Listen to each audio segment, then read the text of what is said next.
Archaeology lets us peek into the past without a time machine. While ancient texts spill stories, they're often written by conquerors who, let's be real, had a habit of making themselves look like heroes.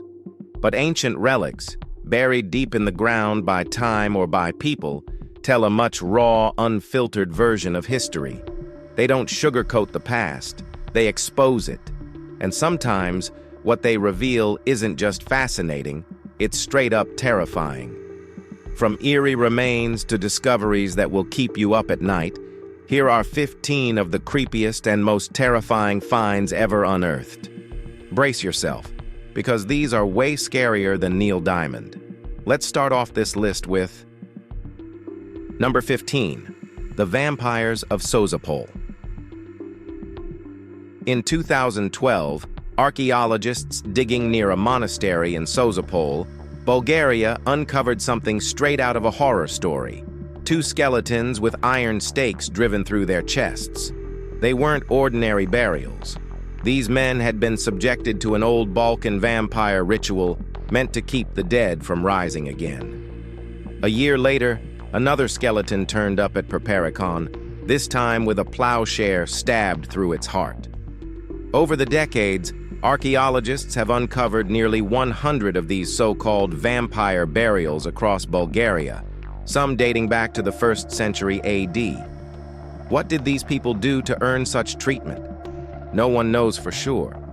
One theory suggests that one of the Sozopol vampires was Krivich, a pirate turned nobleman, feared enough in life that people didn't trust him to stay dead.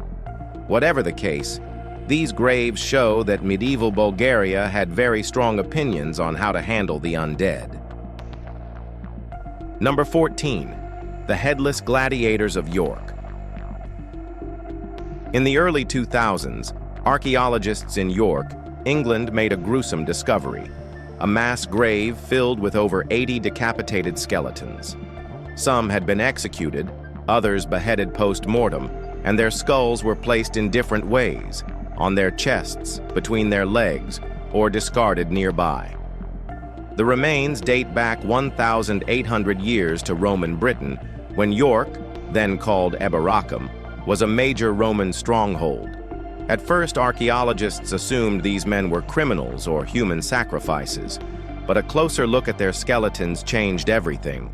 They were all under 45, taller than average, muscular, and showed signs of healed battle injuries. Some had uneven arm development, suggesting they specialized in one-armed combat. One even had bite marks from a large carnivore, possibly a lion.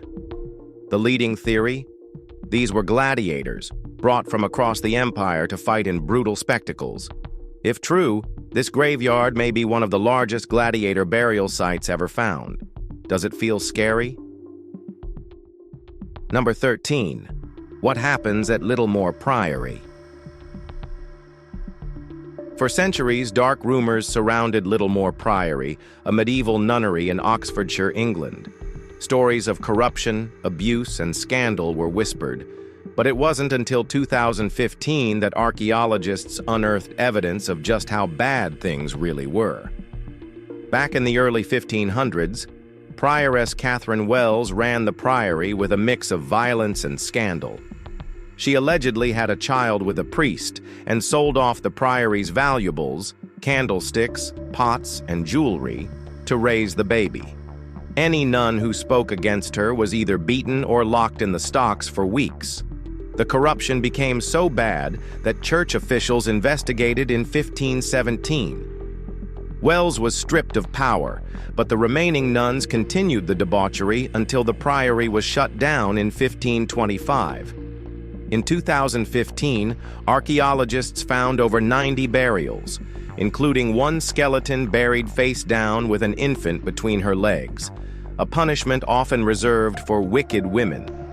Could this have been Wells herself? No one knows for sure. Number 12. The Severed Hands of Avaris. For centuries, Egyptian texts and art depicted a gruesome war trophy tradition, chopping off the right hands of vanquished enemies. But it wasn't until a dig in Avaris that archaeologists found actual proof. In the ruins of Egypt's former capital, 16 severed right hands were unearthed in 4 separate pits, all dating back 3,600 years to the Hyksos period. 2 hands were found in what was likely the throne room, suggesting this was a grand ritual, victorious warriors presenting their trophies to the king in exchange for rewards.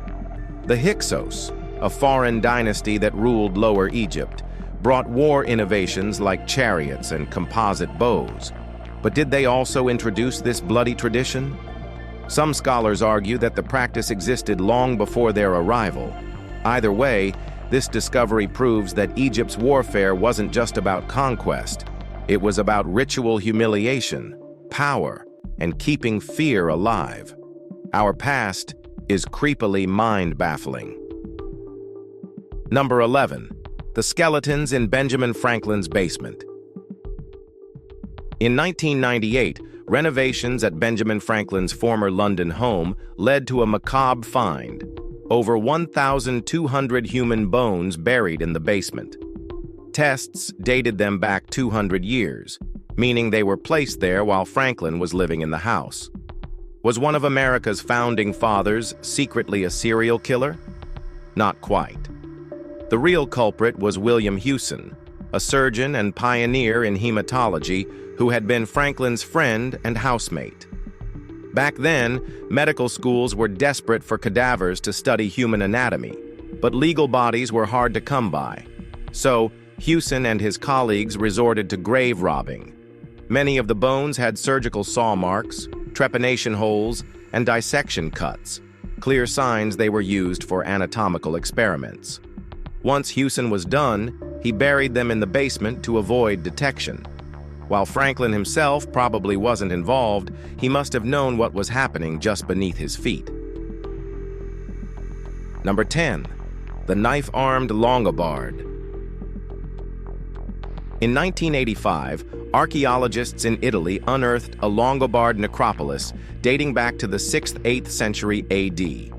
Among the 222 skeletons, one stood out, an adult male with a knife for a hand. His right arm had been amputated at the forearm, likely from a brutal injury, accident, or punishment.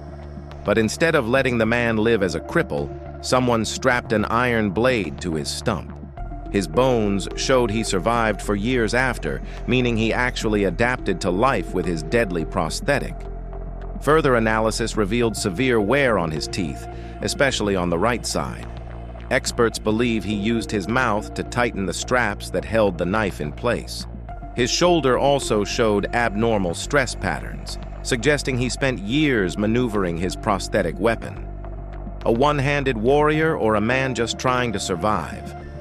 Well, either way, this Longobard wasn't about to go down without a fight. Number 9. The head of a king.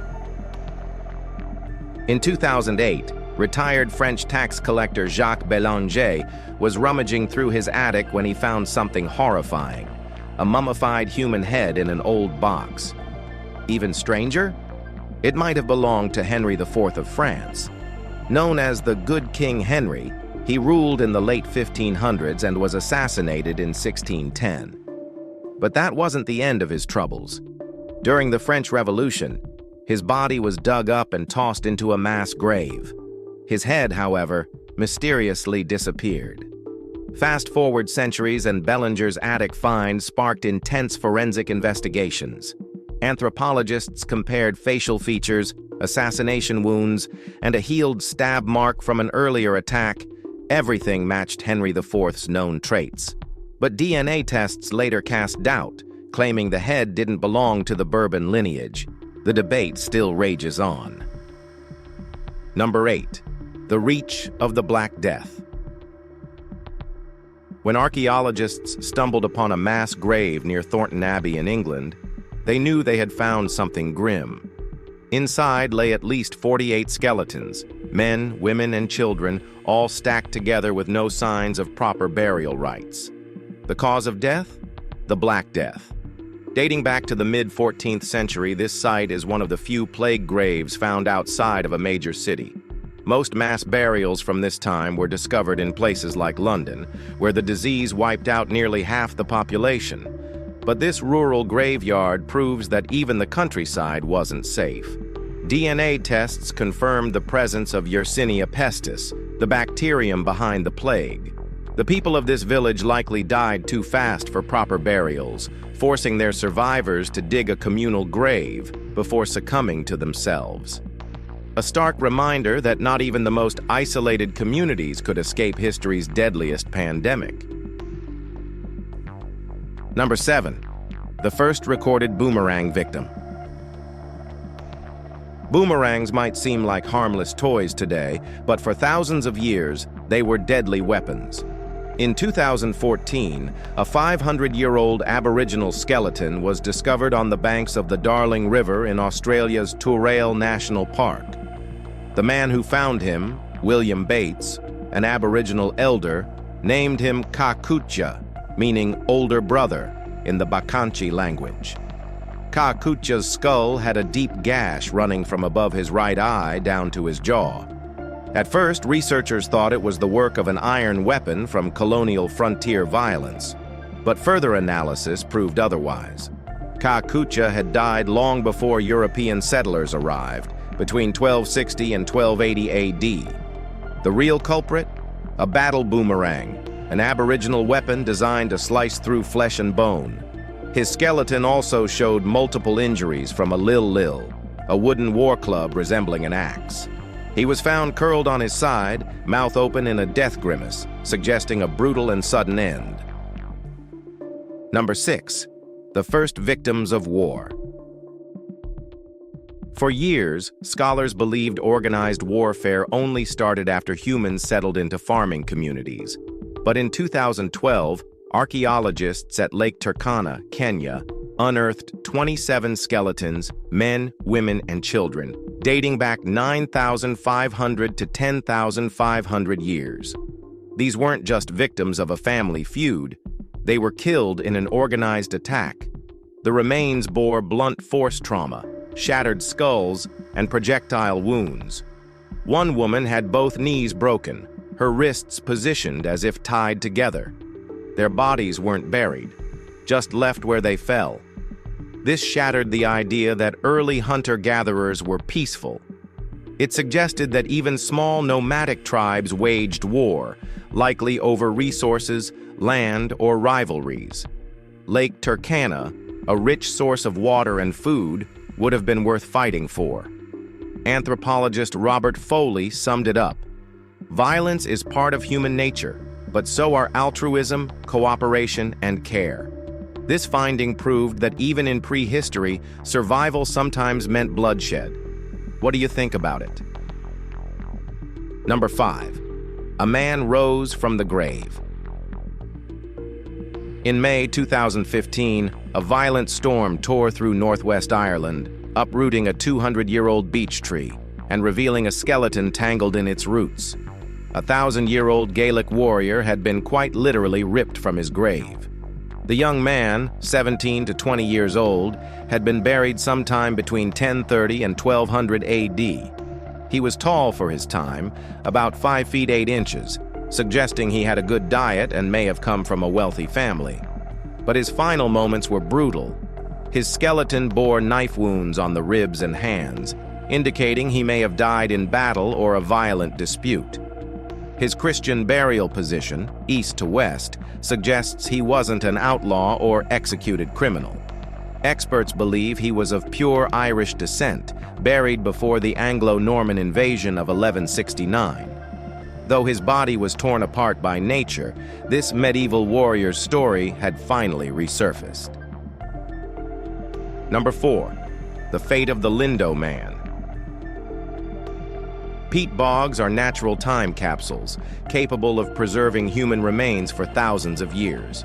One of England's most infamous bog bodies, the Lindow Man, was discovered in 1984 at Lindow Moss. His death? Gruesome, excessive, and still a mystery. Lindow Man was in his mid-20s, in good health, and showed signs of well-groomed fingernails and trimmed hair, suggesting high status. But his violent end is what stands out. First, he was bludgeoned twice on the head, breaking his skull. Then, a vicious blow to the back fractured a rib. As if that wasn't enough, a cord was tightened around his neck, breaking it, before his throat was slit. Finally, he was thrown face down into a bog pool. Some believe he was a human sacrifice, possibly even a willing participant in a ritual death. Whether an offering to the gods or the victim of a brutal execution, Lindow Man's fate remains one of Iron Age Britain's biggest mysteries. Number 3. The Frankenstein mummies. In 2001, archaeologists in Scotland's Cladhallen uncovered 2 burials, a male and a female skeleton, both placed in the fetal position. But as they examined them further, things took a bizarre turn. The male skeleton dated to 1600 BC, while the female was from 300 years later. Yet, both had been deliberately mummified and buried centuries after death, unheard of in Europe. That alone was shocking, but the real horror came next. Analysis revealed that the bones didn't belong to single individuals. Both skeletons were actually Frankenstein-like composites, made from the remains of at least 3 different people. Some parts were male, others female, and they had been pieced together long after death. Why? Some argue it was purely practical, using whatever was available. Others believe it was symbolic, a ritual to merge lineages or reinforce tribal identity. Whatever the case, these mummies aren't just old, they're built from history itself. Number 2. The massacre of the Usipetes and the Tencteri. In 55 BC, Julius Caesar unleashed one of Rome's most ruthless military campaigns, wiping out the Usipetes and Tencteri, 2 Germanic tribes seeking refuge in Gaul. Ancient sources describe the slaughter, but its exact location remained unknown until 2015, when Dutch archaeologists claimed to have found the battlefield near Kessel. The tribes had fled across the Rhine, chased by the ruthless Suebi. Desperate, they pleaded with Caesar to settle in Gaul, but he denied their request. Instead of diplomacy, he sent his legions to exterminate them. Caesar's account paints a grim picture. Men, women, and children fled in terror, only to be cut down by Roman cavalry. Many, realizing escape was impossible, threw themselves into the river and drowned. Caesar claimed 430,000 died, an exaggerated number, but even modern estimates put it between 150,000 to 200,000. Was it military strategy or genocide? Either way, it was one of Rome's darkest moments. Number 1. A debt collection, gone terribly wrong. In 1593, Prince Michael of Wallachia secured his throne by borrowing money from the Ottoman Empire. 2 years later, he started a rebellion against them. But while he was off fighting battles, the men who funded his rise to power came knocking. 3 Turkish janissaries, elite soldiers, arrived in Bucharest to collect the debt, but they never left. In 2010, renovations at University Square uncovered 3 mangled skeletons buried in a shallow, unmarked grave, covered in animal remains, bricks, and pottery. The condition of their remains suggested pure savagery. One man had fractured ribs, a shattered collarbone, a broken wrist, kneecap, hip, a spine, and a skull. Another suffered 18 wounds, while the third had a musket ball lodged in his neck, an arrow in his ribs, and a cracked skull. 2 were partially beheaded. Though we can't confirm if these were Michael's unfortunate lenders, one thing is clear. Someone made sure they paid the ultimate price. If you've enjoyed this video, like and subscribe, and we'll see you soon.